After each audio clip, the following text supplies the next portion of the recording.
What's up, guys? Bassoonist here to bring the episode 2 of Musician Mode. Musician Mode is an interview series where we interview the musicians and they tell us their stories. Today I'm joined here by Monica Ellis, and feel free to introduce yourself. Well, hello, my name is Monica Ellis. I am a bassoonist, and I am the bassoon player in Imani Winds, the wind quintet. All right, awesome. All right, let's dive right into this. So I wanted to mention your education because I think that definitely has a big impact on musicians. So you studied with your bachelor's at the Oberlin Conservatory, right? Got in your master's at Juilliard, and then your professional certificate from Manhattan. Right. And I believe, and if I get this right, George Sakakini, you learned from in Oberlin, and then both at Juilliard and Manhattan, you learned from Frank Marley. That's right. So why don't you tell us a little bit about how those experiences with the schools and the teachers, how that really shaped you as a musician? Yeah, for sure. Well, they're very different schools. So Oberlin is, this very free spirit type of, it's a college campus environment, much different than Juilliard, right? In New York City. But I think it was great to go to undergrad in a place like Oberlin where you were just discovering yourself, where you're figuring things out, and you have the college there as a counterpart to the intensity of the conservatory. Yeah. And they actually, you are required to take classes in the college as well. So you're getting, this world-class conservatory education as well as a few classes here and there, world-class liberal arts education. And you're just going to meet people, with it not being strictly music, you're going to meet people from around the country, around the world, who have come to this little town in the middle of Ohio, right off, a bit further south from the lake, so it's really cold, so we have nothing really to do but just be ourselves in this insular town. So it was really just what I needed as an undergraduate. And George Sakakini, he's the type of teacher who's gonna really work you hard. You're gonna have to come with it. He's a taskmaster, but again, I think that was what I needed, and that kind of focus and just, go get it spirit was really for me. And at Juilliard, a grad student, I'm already 20, 21 years old, whatever, you have a little bit more idea of what the world is like. And so it was great to be there for my grad work. And then honestly, the third year at Manhattan School, I say third year because I felt like it was just an extension upon my master's studies. Yeah. I feel like I just didn't even pay attention to what Frank Marley was telling me. He was telling me all kinds of amazing things. I get to the end of the 2 years and I say, what did you just say? So I was able to do a third year with him at Manhattan School, and it really, I think... You got to sunk in. Yeah, exactly. That's it. Well, I think it's really shown because your success has only displayed itself. Thank you. I did want to ask because I think this is something that I can somewhat relate to. We're both musicians of color. I am Asian and... assuming I don't want to assume, but you are African American. Yes, I am. And on top of that, you're a female artist.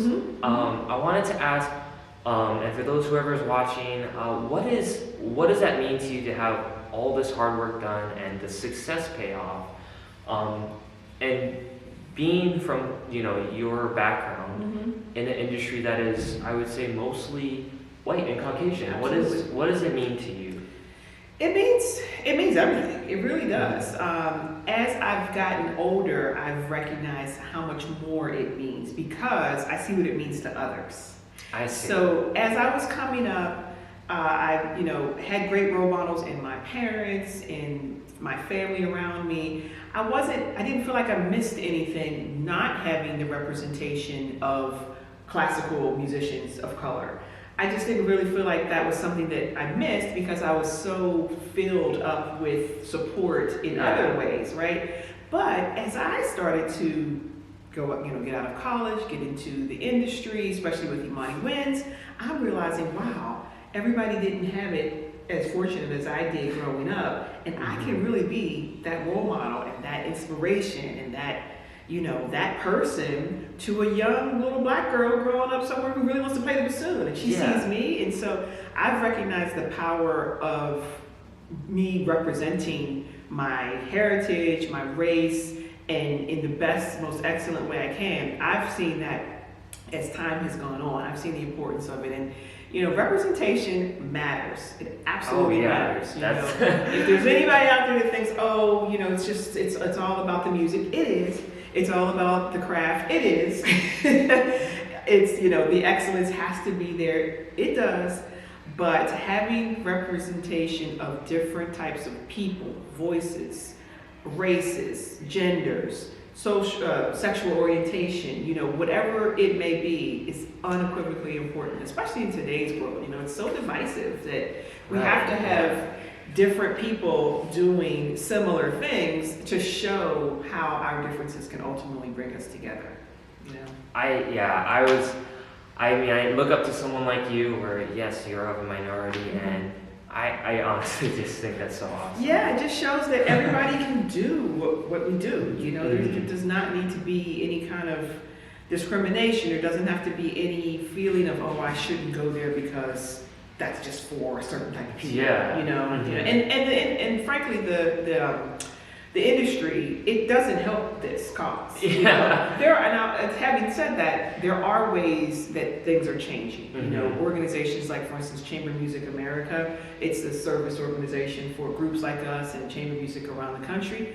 They have made great strides with recognizing the importance of diversity, talking about it. Their annual conference, actually just this past January, the theme was just that, diversity in classical music. So, there's organizations out there that do absolutely see and recognize the need for the conversations to happen. So I do see that as a lot of progress. And, we just want more and more to follow suit. Yeah. Well, that's just amazing. Thank you. So the next thing I wanted to kind of cover up is, so your father did jazz. Mm-hmm. And I noticed that I was doing some researching and reading up on Imani Wynn's page that you guys can check out in the description. Yes. But I did some reading that you have performed as a freelancer with the Jazz Orchestra in Lincoln Center. I did. It's in my bio. It is true. It is true, folks. It's true. But it was a special project that was celebrating the work of, I think it was celebrating Bill Evans and just the intricate orchestration that he did, and they needed a bassoon player. And so I didn't actually play any other instruments or actually have to perform in a jazz fashion per se. But so you know how bios go, like you do one thing once and it's in the bio. But you brag it anyway because you never know where it's going to take you after. Right. Now I will say, yes, my father was a jazz musician, and there is a sensibility, I think, about the way I play that, and the way, frankly, Imani Wynn's plays. That allows for jazz music to be a part of our repertoire, our language. Our clarinetist, Mark Dover, is an unequivocal jazz musician as well as a classical musician. I mean, there's just no way around it. He is a phenom. And so he has really heightened elevated the fearlessness of what we can do, because he has the language at the ready. But yeah, it's always been just a part of, I say sensibility because I'm not really afraid to try improvising and to have a level of improvisation even in the classical realm. Yeah. I was just like, gotta ask her. Yeah, jazz bassoon, it's coming. There are definitely some jazz bassoonists out there that are amazing. So they're doing their thing, and I don't claim to be that. But again, the spirit of improvising, and I think that fearlessness that we have, whether it's a good idea or not, I don't know, is something that I do kind of like that I have. Nice. I guess the best way to end this interview, and I asked this in my last interview, but us bassoonists, we have a lot of reed situations. And I think, there's a lot of memories we have from it, both good and bad, but I think some stories can come off of it. And I figured I'd ask, do you have any funny or horrifying stories of a read experience? Let's see. I thought you were going to ask me about reed making, which I would just like say. Sorry, I think we got to end this interview. No. Too controversial. I know, right? That's funny. Okay, here's one.